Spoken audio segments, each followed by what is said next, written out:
Rhowch bob par y teg felly i ysgol Botwnnog. Difaru.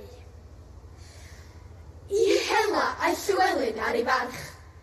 A'r cryfafun yn y llys o'i helgwn llwyd ar ôl ar yr aelwyd. Yn dawel, llyfau gelet wyneb bach y baban pert yn ei siol. A'i lygaid syn a'i gwyliau rhag pob gelyn. Yn sydyn, blaen ar swydus di, bron a llwgu, i'r llys a nidon wyll, a neidiodd yna rythyr. Y cryd a drodd. Bu brwydro caled.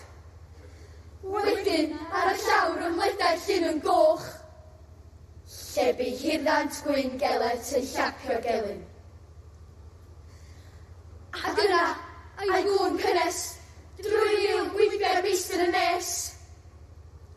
Ond ar ôl dod o'r hela, ar frys i'w lys, aeth fel i ia.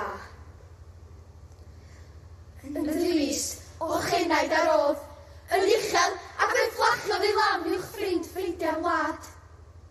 Yn marw trwy gamgymeriad.